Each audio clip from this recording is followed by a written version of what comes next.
Good morning and welcome to West. We are so glad that you have chosen to be here this morning.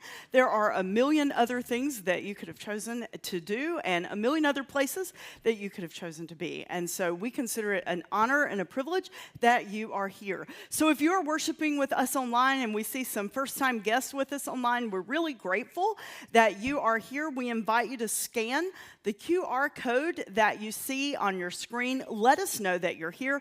We have a thank you gift that we would love to send you. So please, if you'll take just a minute, scan the QR code, let us know that you're here. Then you can choose whether you opt in to hearing from us in the future or not. We're not going to inundate you with propaganda, but we would like to know that you are a part of this community this morning. If you're worshiping here with us for the first time here in person, we have a VIP station out front, and we would love for you to be there.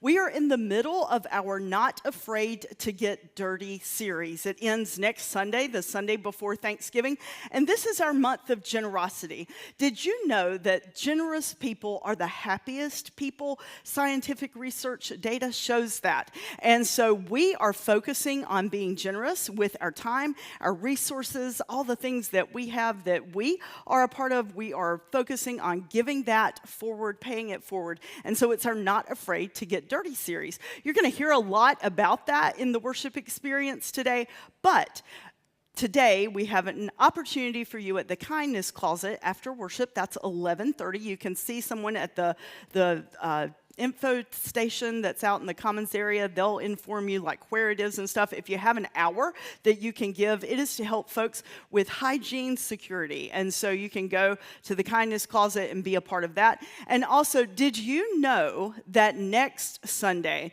we are partnering with Fifth Street Ministries? It's our last opportunity in the Not Afraid to Get Dirty series other than the turkey trot. But we are going to Fifth Street Ministries and DoorDash. Clap if you've ever been a part of DoorDash, like you've ever used DoorDash. Okay, some of us. So DoorDash is giving away Thanksgiving meals to the folks in need in Iredell County. And so Fifth Street Ministries are packaging those meals, and we are going to work with them to make that happen in Statesville next Sunday. So I hope that you'll sign up for that.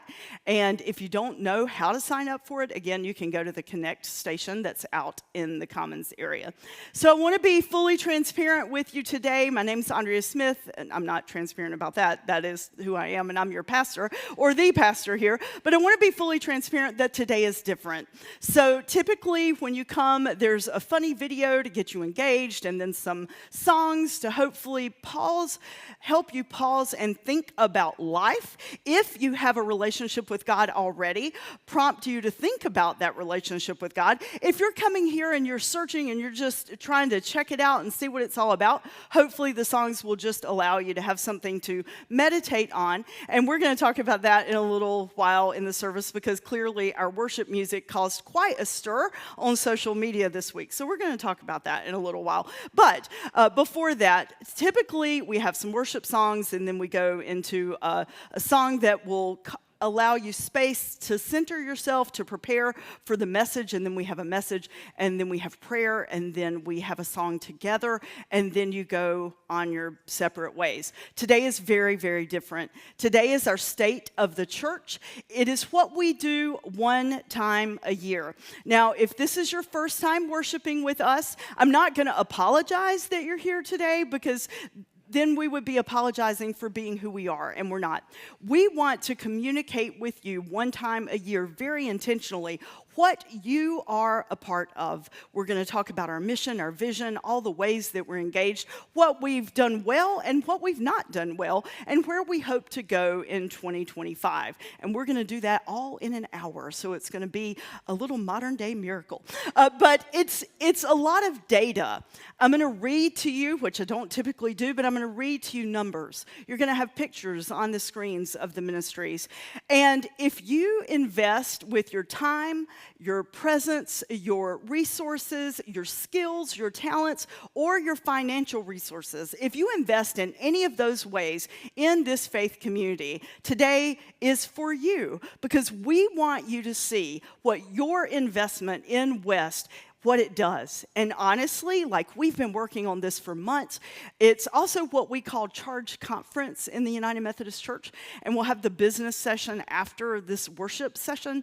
But it is humbling to see all the many ways and spaces that you have an impact. Like, I hope you walk away today going, oh my gosh, I am so lucky that this is my church. This is my faith community. And so that's the point of today. It's different and it's broken up differently, but we really are glad that you're here. And so to start off today, I invite you to stand up and at whatever level you're comfortable with singing along with our worship team. So that was our life last week as a church. I don't get on social media a lot. I'm trying to do it more because clearly that's where the world that is not engaged in a church is, actually. And so last Sunday night, I logged in for something and I had a lot of notifications. I'm like, wonder what that's about. And so I clicked on it, and Josh Pettit, who is one of our worship production directors, he went viral on social media a couple of years ago with the work that he and his dad were doing with Betty, their mom and wife, in the field, in the realm of Alzheimer's. And Betty passed away earlier this year, and we honor and pay tribute to Betty and all that Josh and Bob have done to raise awareness. They're one of the biggest fundraisers in the world for Alzheimer's research. Josh posted a video. We talked about it on Christmas Eve one year. And so West has gained some social media popularity, perhaps that we had not counted on. Last Sunday morning, Josh posted, as he typically does, what he and his dad were doing. And Bob was here in worship, just like he is today, and just like Josh posted today. And it was so innocuous. So Josh puts this video on Facebook. This is what we're doing this morning. And the worship team was practicing. And they were practicing Manic Monday. The message last Sunday was about generosity of attention, like paying attention to one another, putting our phones away, not being distracted, and really giving of the one commodity that you can't buy and you can't necessarily control, which is time. And so Manic Monday, it had a point in the whole experience. We also recognize West has existed for the past 13 years as a campus of Williamson's Chapel. 11 years ago, we chartered.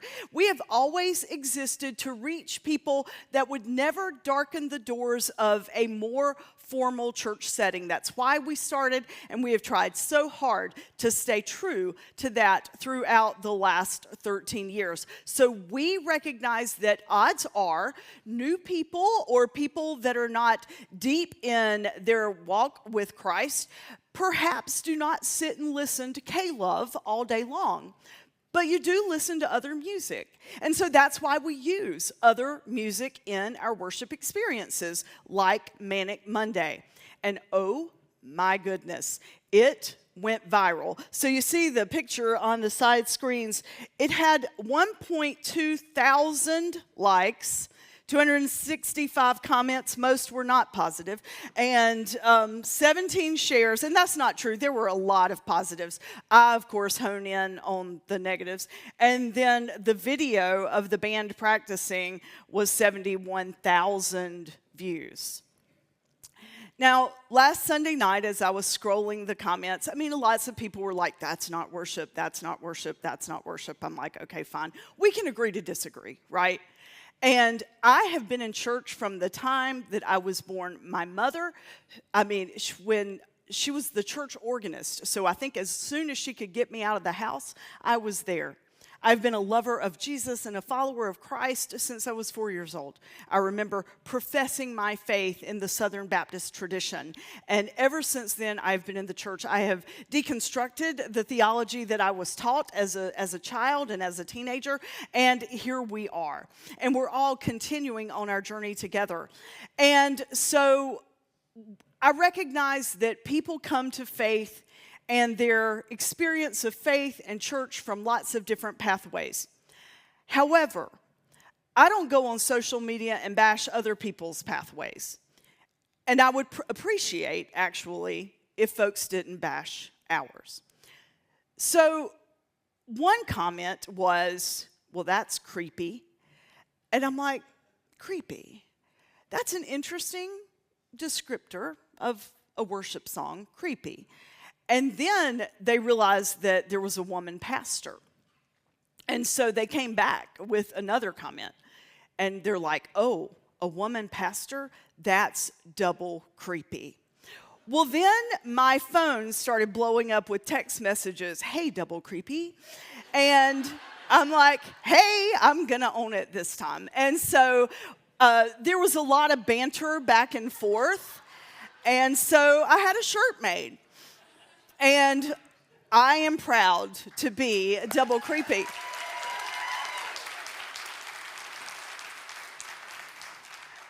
And here's why it matters. And here's the humbling part of all this.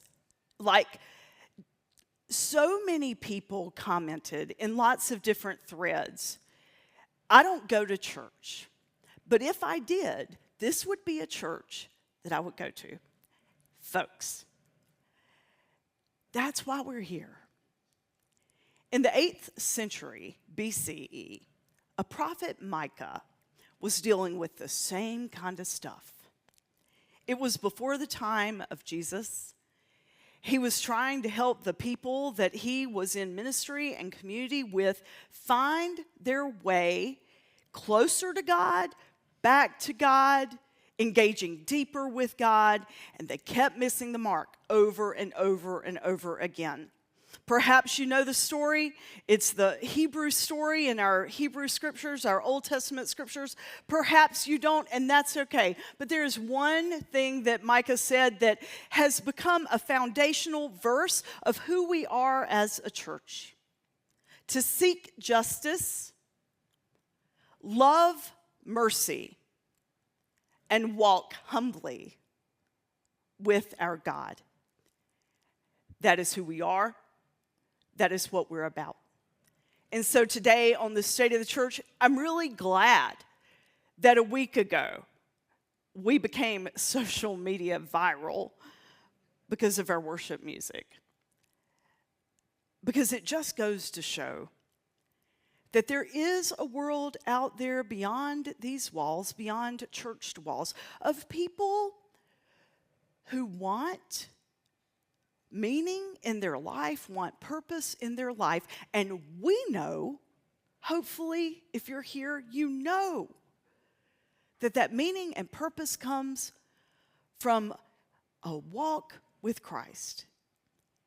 And if you're not there yet, that is okay. We understand it is a journey. But it's a journey that we are passionate about.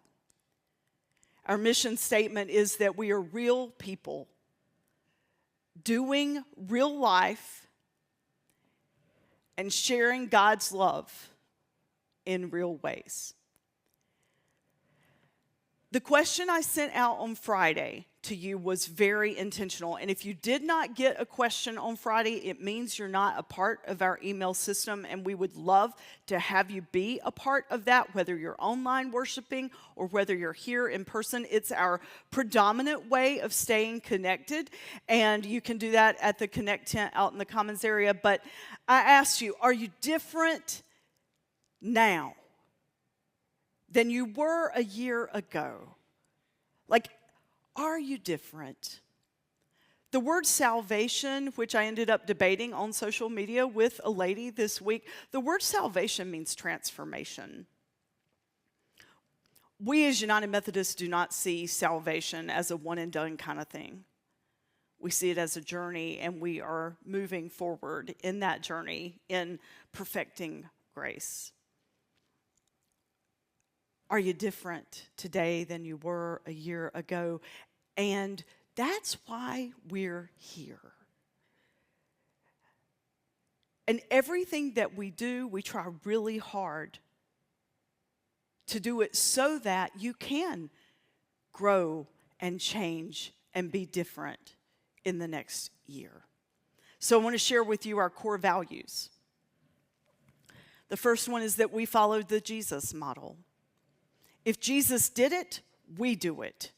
If Jesus did not do it, but it falls in the tradition of the church, we weigh it against our mission and our purpose. Will it help people that have never darkened the doors of a church take one step and maybe give this faith thing a try? And if it will lend itself to that, we do it. If we do not believe it will lend itself, and the we is our PAC team, our Pastors Advisory Council, they're the business arm of the church, and our vision team, which we started this year, they weigh those decisions. And if we don't feel like it's something that would help people who are not yet in love with God encounter God, we don't do it.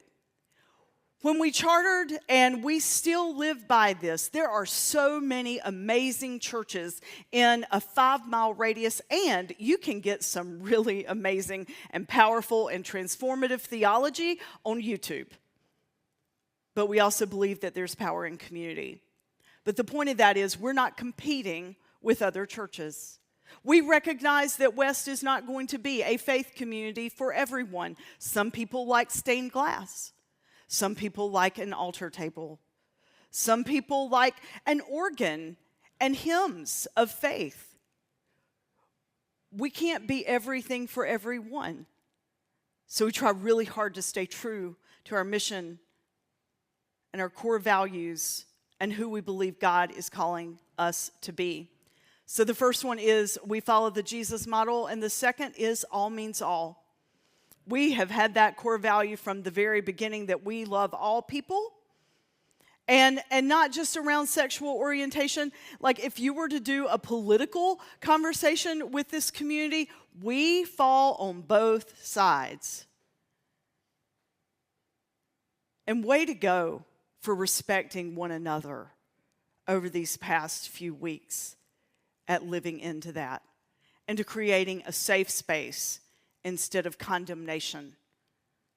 That's living into that all means all. The next one is that we want to be relevant for today. It's hard.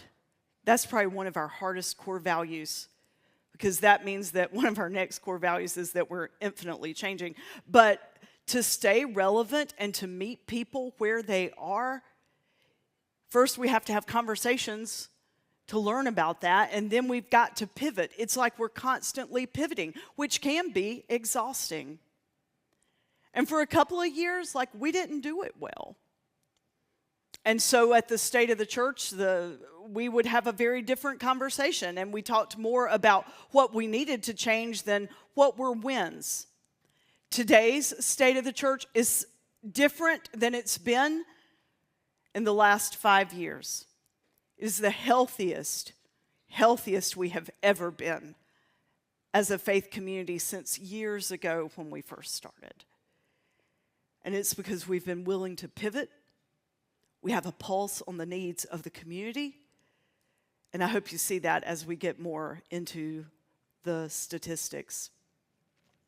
Our next core value is that we seek to be transformed. And in the words of Richard Rohr, a theologian of today's time that we read and study a lot, all things are sacred unless they're profane. And so we can take a Jelly Roll song and make it worshipful and meaningful, or the Foo Fighters, or U2, or any of that. We can help you connect and hopefully be transformed. If you took the time to write me on Friday and tell me that you're different, I will reply, but just know that your words really mattered, because it backed up what I suspected but couldn't prove. So thank you. We hope to focus on this even more in 2025 in very intentional pathways. The next, our core value is infinitely changing and adapting. When we chartered and had to put core values on paper, we made sure that this was a core value so that 20 and 30 years from now, no one could say, well, we've never done it that way before. And we're not going to try anything new. We are willing to try new things, and we're willing to fail. We believe in failing fast and then trying to figure it out again. So that is that core value. And the last one is that we believe in having fun. And we're not afraid to break the rules. I shared with you a few months ago that we changed districts. We are United Methodist, and we are proud to be United Methodist. And you heard our former district superintendent, Dan Pizzette, preach in June. And then we moved to the Appalachian District. And all the Mooresville churches and in the north, we moved. They were already in the Appalachian District, but our area churches became a part of this district, and we have a new district superintendent. She's here with us today. I told her I didn't want her to have to come up here and talk or anything like that. I have asked her at the very last minute if she would greet with me outside, just so you could meet her and put a name with a face. But one of the coolest things about Lori Beth is that she supports this mission and vision of it's okay to be different, it's okay to have fun, and it's okay to try to reach people that are never going to darken the doors of the church. Like, that's who we are about. So you have her support. So when the trolls on social media call us double creepy, and then go on to just engage in a lot of chit chat about our plan of salvation, that's what it finally got to. And I wrote the lady back. I said, I want to be respectful to you and for you. And if you want to know about our plan of salvation as United Methodist because you genuinely are curious and you recognize your faith tradition and you're willing to recognize ours and respect it, I am more than happy to take the time to write out John Wesley's Ordo Salutis. But if you're doing it to just poke holes in our theology and tell us that we're wrong, let's just agree to disagree. And so she wrote me back what seemed to be a very meaningful reply and response. And she said she genuinely wanted to know because she encountered people that did not know how to explain their pathway to salvation. And it made me think of you. It's honestly why I asked you the question, are you different today than you were a year ago? And so I replied with John Wesley's Ordo Salutis, not to be a smart aleck, and I thought a different word, but it's worship. But just to say, look, like, this is not all accidental. We know what we're about, and you do it well, folks. So be glad and grateful that you're double creepy. Because I believe that double creepy can keep changing the world. Like, when we chartered, I had the privilege, since I never finished a Master's of Divinity, I already had a Master's, and I was transitioning my orders from the Order of Deacon to the Order of Elder while we were launching a church, and I just couldn't pass Ancient Hebrew online, and that was a requirement for the Master's of Divinity. So I switched tracks and ended up getting a doctorate in leadership at Wesley Seminary in Washington, D.C., and it was a divine timed thing. Because all the leadership principles that I learned in the doctorate were things that we needed so desperately to know here. And one of the things that they taught us was that you focus on what you measure. You focus on what you measure. And if you measure things that are not going to lend themselves to life transformation, odds are you won't focus on that. And so we very intentionally, years ago, decided that we were going to measure engagement and participation and worship attendance, because that matters. And so over the next few minutes, I'm going to go very quickly through a lot of statistics for you. The first thing is, and I'll sort of tell you the end at the beginning, like there's different levels of engagement at West. We have over 300 adults that are in an ongoing committed relationship with West. Some would call that members. We don't do membership, we do commitment. And so we have over 300 adults, and then we have another 194 people that affiliate with West, but have not taken yet that step to be intentional in like this space of engagement. So our total reach is around 460 to 490 people. Of those, we have 25 ministry teams. That's a lot. Now, they don't all function all year long. This is in the scope of a year, but we have 25 different engagement opportunities for you to serve with a group of people. Because that's how you build community. And transformation comes when you build community with people that are going through some of the same things you are in life, or have gone through those things before. So we believe that serving together is essential to our pathway of transformation. Of the 25 ministry teams, there are 95 unique people that serve on them. In church world, there's this adage that 20% of the people do 80% of the work. 95 out of 300, that's a much higher percentage than 20% and 80. And then 156 total people serving on teams, but some of those folks, some of you serve on multiple teams, and we are so grateful. So what we're talking about today in these stats that I'm going to give you, you are the reason that they happen. And Dawn and Lane, our two full-time staff people, we're so gifted by their presence. And they serve so selflessly. And then the other part-time staff, and I thought about naming them, but then I'd have to name all the other ministry teams. And the part-time staff, there's no such thing as part-time ministry. And they give so generously and graciously. They're in the tech booth, they're online, they're outside making things happen. We're so lucky to have them. Tomorrow, in our Monday morning devotion, you're going to get all this, but we're going to start with the names of the people who make this happen. And I want you tomorrow morning, if you will, when you get this email, I want you to, before you scroll and read all the stats, I want you to pray for those folks. Take a minute and just hold them to the light of the one who just surrounds us with this amazing presence and peace. Because we believe in the power of prayer. You've shown that over this past year as well. So pray for all your staff. Pray for your PAC team. Pray for your vision team. Because they make a lot of sacrifices to serve in the ways that they do.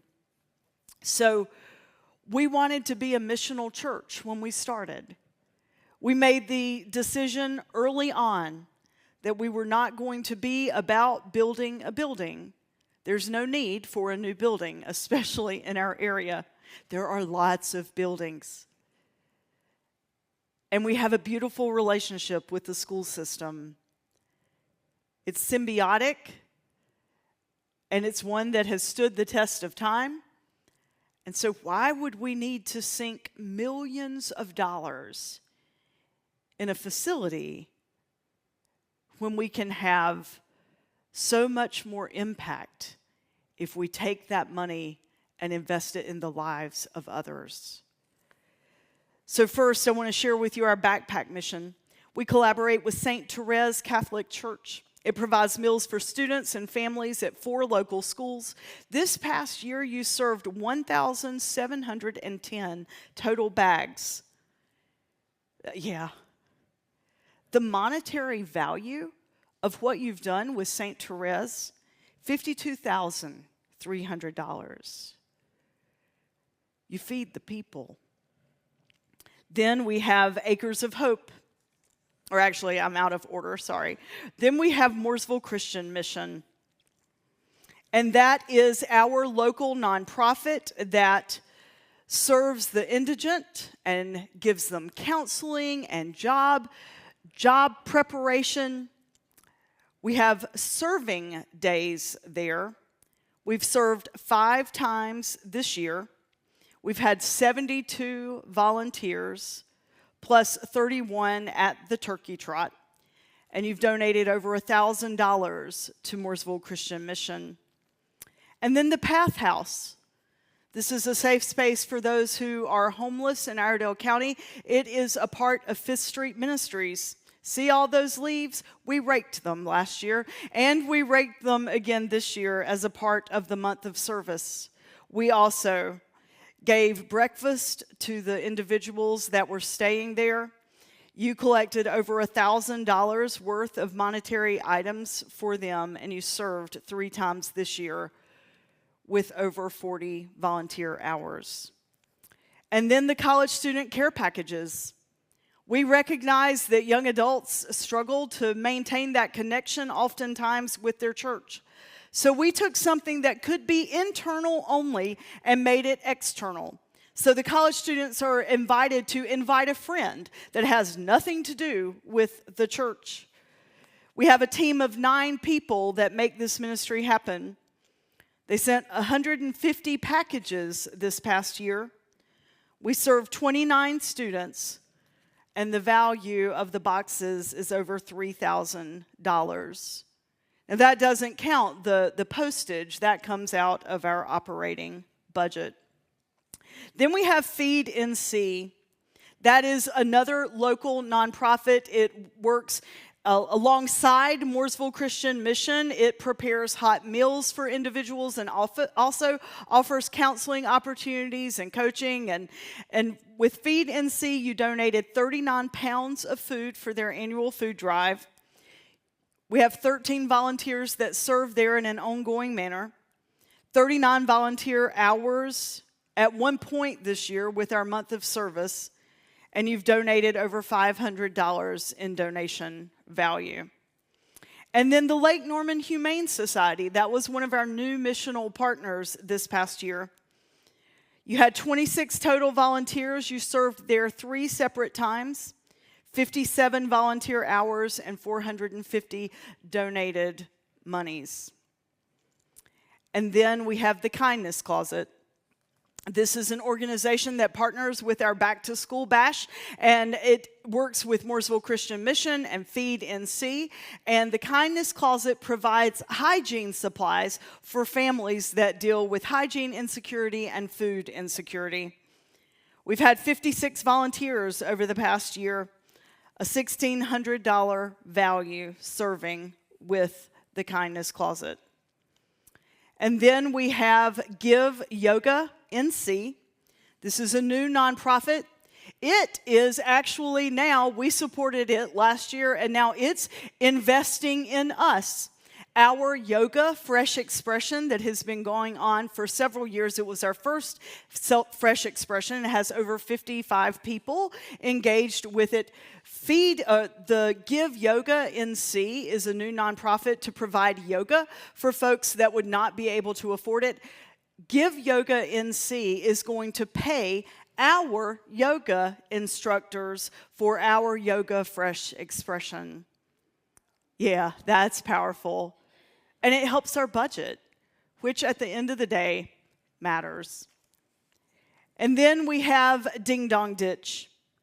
This is our West Anonymous Christian Mission that benefits folks who maybe aren't dealing with food insecurity, just people that need some love over the Christmas season.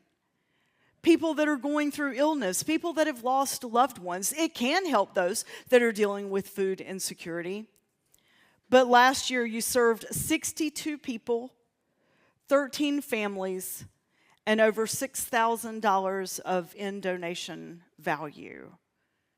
You helped people have a meaningful Christmas.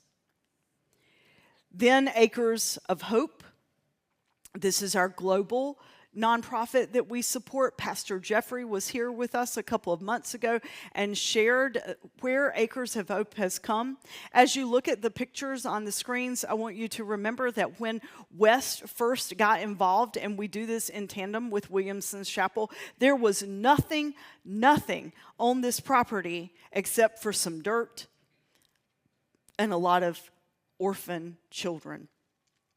And so over the past 13 years, we have been in intentional relationship with Pastor Jeffrey, helping him partner with Myers Park United Methodist and World of God, a nonprofit that was a part of Myers Park. They helped us get Acres of Hope International up and launched and running. And now at Acres of Hope, you have, first of all, as a church, you sponsor over 80 children. That alone comes to $24,000.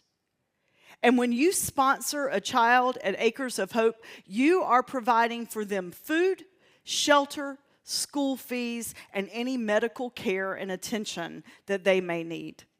West is one of the leading churches in the organization that has folks that sponsor their children. It's meaningful, and we also sponsor 3 as a church. And the work that you do at Acres of Hope is invaluable. We're going to be taking a trip there in 2025 in the summer. So if that's been a bucket list thing for you to go to Africa and you want to be forever changed, go with us when we go to Acres of Hope. You will fall in love with the other part of the world, and you'll see why this mission and ministry is so valuable. And then we have the Back to School Bash. We founded this 13 years ago. It became a nonprofit now that is much bigger than we are. We lead it, but we work with others in the community. We have a board of directors that functions under Inspire Our Children. And every year, we host this event. This year, you raised over $60,000 to make the bash happen. And because of your networking in this community and the other business partners that we have and other people that are on the board of directors, not only did we raise enough to serve over 1,200 students the day of the bash with free new backpacks, school supplies, tennis shoes, gently used clothes, books, and a fun festival-like atmosphere, when the hurricane happened, we had so much extra that we were able to send to Old Fort Elementary, who the school had been completely wiped out, and they're still not in school in their facility and won't be for the foreseeable future. You sent them school supplies and backpacks. You make a difference. And then hurricane relief. Oh my gosh, I get choked up when I think about this because, first of all, it's so much of our district. And it has been so beautiful to see the power of a connectional denomination like United Methodist. And you have walked alongside other churches, over 25 other churches, in feeding meals. You've taken 4 meals up the mountain. You worked to bring 2 pods from Indiana, from St. Luke's. Rob Fuquay, who helped give birth to West, gave us the pathway to make this happen. You have loaded and unloaded toilet paper, paper towels, diapers. You've adopted the RV park in Statesville. You've had a movie night for them. And the veterans that are now housed there in little pods, you made sure that they had toaster ovens and coffee makers. You've made such a difference. You gave over $18,000. And on December 7th, you have adopted Old Fort Elementary. And on Friday, December 6th, we will need as many volunteers as want to go up to Old Fort with our pod that is being packed with toys.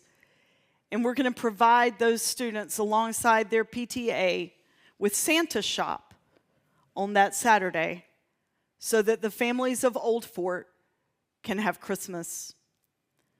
So that's what you've done missionally, and there's more, but like I told you, it's already 11, and we are going to finish because this stuff is important. I want to tell you about the things that maybe have not gone as well as we would have liked for them to. We dissolved our Uganda campus after much prayer, a lot of tears, a lot of difficult conversations, because the ministry there, frankly, just became toxic. It became more focused on money and what can you give me instead of meeting the people. And we just had to say no more. We did it with integrity. We did it with great intentionality. But we had to say that that could no longer be a viable ministry that we would support. The other thing is we have this amazing Halloween event that serves so many people in our community. It's led new people to West. And we talked about that a few weeks ago, so I didn't want to go in those details again today. But we used to do the same thing at Easter. And it just was underwhelming. We were not getting any new engagement with West. It was just like a free-for-all with some eggs in the parking lot.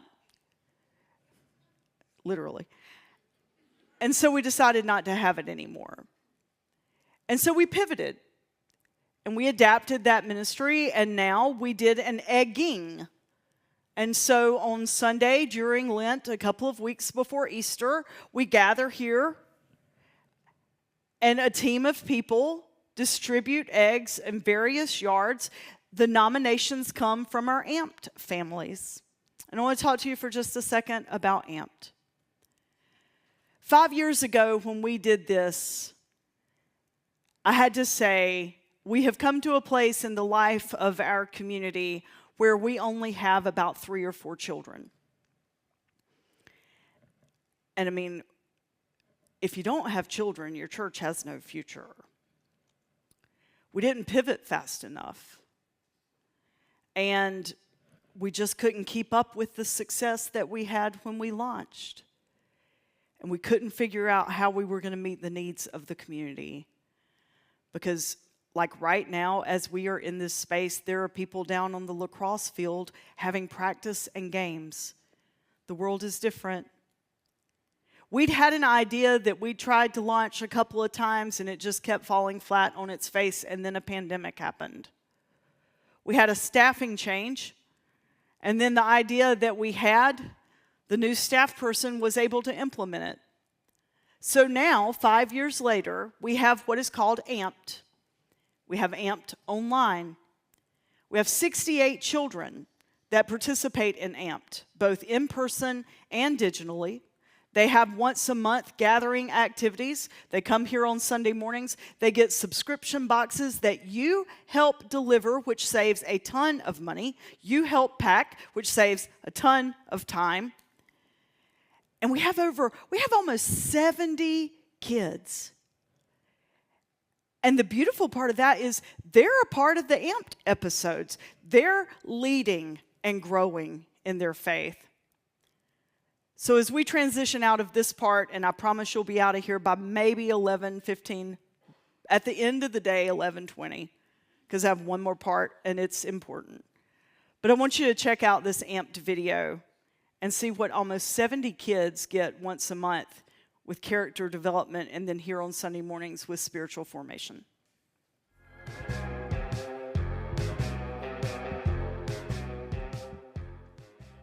Everybody, and welcome to Amped. We are so excited that you're here today. My name's Lane. My name's Mia. My name's Avery. And we have some awesome things here at Amped. Amped is a kids character development YouTube show that you can watch at home. Each month, we send you a box in the mail with all kinds of supplies to do science experiments, crafts, cooking, and even learn along the way. But I promise the learning is fun. Mia, what's your favorite part about Amped? My favorite part is cooking. Cooking is delicious. It definitely fills our bellies really, really nice. Avery, what about you? What's your favorite part? Crafting. Crafting? I am not very artistic, but London really does help us do all kinds of crafts, no matter how creative we are. And Dr. Lulu makes some wild experiments. She makes things explode sometimes, right? And she's a little cuckoo with her best friend Einstein. You get to meet all of them today in our episode. So go on ahead and enjoy it, and we'll see you soon. So we have a gift for you. We have $100 that we're going to give out in just a minute as you leave worship. I'd invite you to look underneath your chair. Do it gently, because there could be other things located underneath your chair. But there are 5 gift cards on little index cards that entitle you to $20 after worship. So feel around. If you find one, if you'll clap. Good, we have 1 or 2. Somebody's smart, and they are getting up and exploring up. There's another one. I didn't say you couldn't move. So, all right, stop focusing on the money. You can look in a minute. What you just experienced, as amazing and generous as you are, that's what it's like managing the budget of this organization. I know it's there. We know it's there. You have been so generous this year. For the first time in I don't know how many years, we have brought in more than we spent.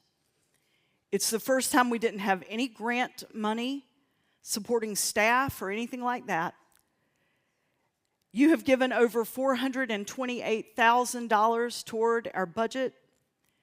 And this month, by the end of the month, we will have paid our apportionment dollars in full. I've never been able to say that, or I haven't been able to say that in the last couple of years because we just couldn't make budget. You are so generous, and we are so grateful. If you would consider giving in an ongoing, intentional manner by signing up online and giving through Planning Center or Zelle. There's lots of different platforms, and that will be in the email tomorrow. I'm not going to beat you over the head about money. I never have, and we're not going to now. But all the stuff that you saw happen, it takes financial resources to make those things come together. And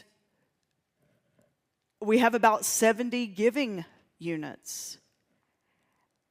And like I said, it comes. We just don't know where. So if we could plan better, we could vision stronger, and we could take the impact that we have as a church and we can multiply it even more exponentially. I hope you'll consider being a part of that vision. You're going to get all the data in an email tomorrow. You're going to see raw, hard numbers.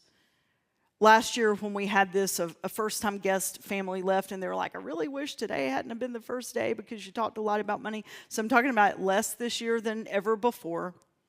But what you're going to see tomorrow is a narrative budget. It shows you where we spend our money. The largest percentage is on worship. I mean, what we do on a Sunday morning for our digital presence and here, it costs a lot of money with the licenses. We have all these licenses so that we can do songs like that and play videos like that. We have rent. We have insurance. I mean, we have stuff. So I do believe that you think we invest your money wisely. And we feel like you trust us, or else you wouldn't give. But just like the cost of groceries has gone up exponentially, so has everything else. So if you're in a space that you can take a step and support West financially, we would love for you to do that. If you can take a deeper step, we'd love for you to do that. And if you can't, donate your time. We turn time into money. And it all matters because it makes a difference in the kingdom of God. We started a business, a small business. It's a nonprofit, a new nonprofit. It's called Soul Creations. It falls under Level Up Together.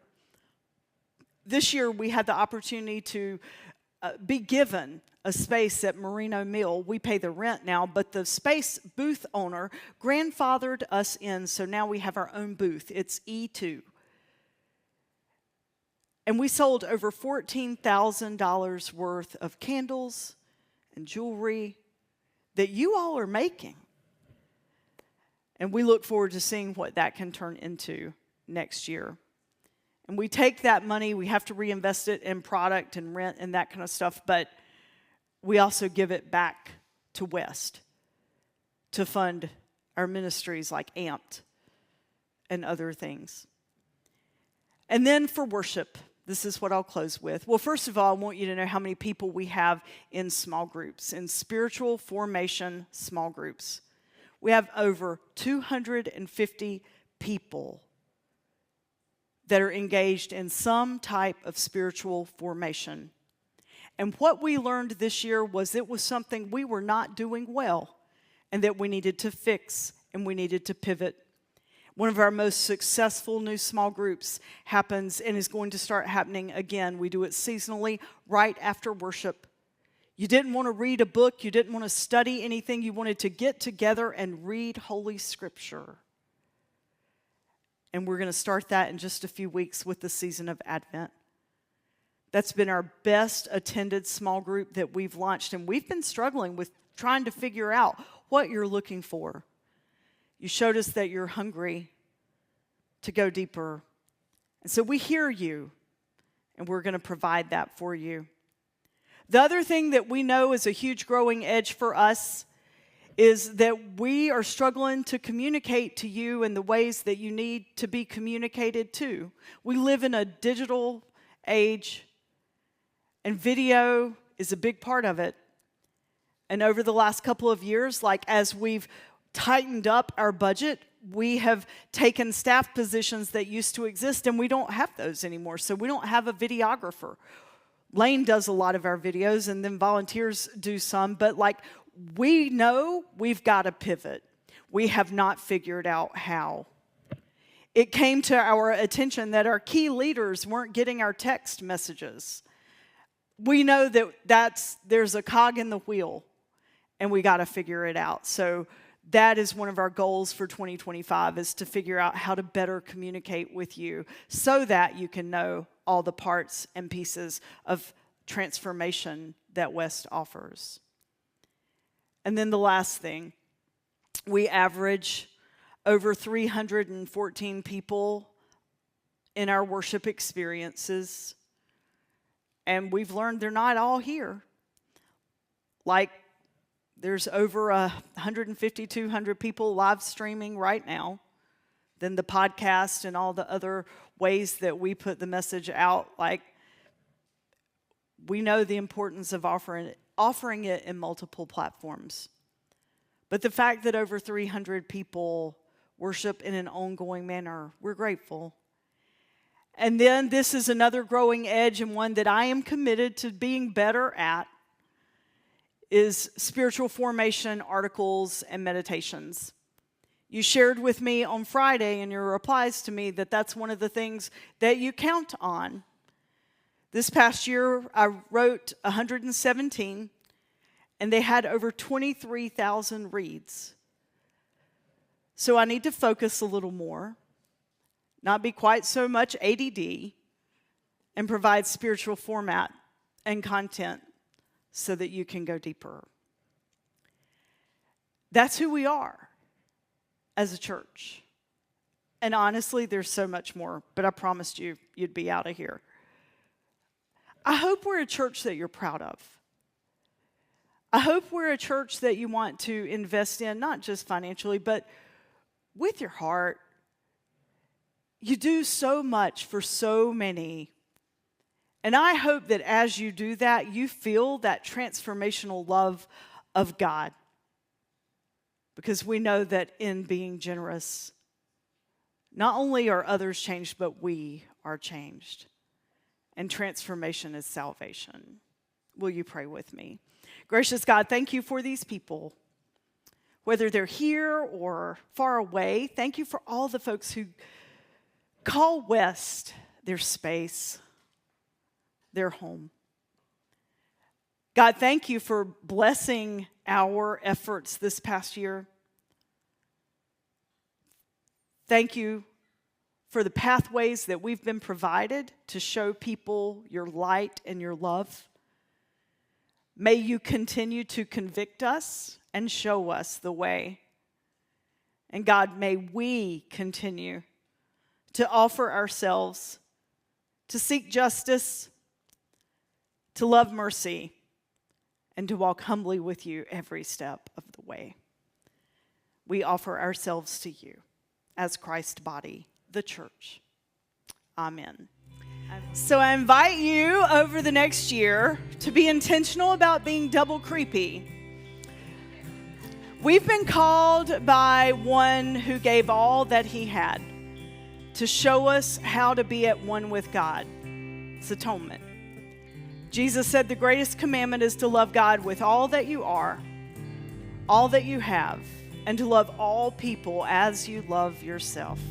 Go in peace and go in love. Thank you for being the church. Amen.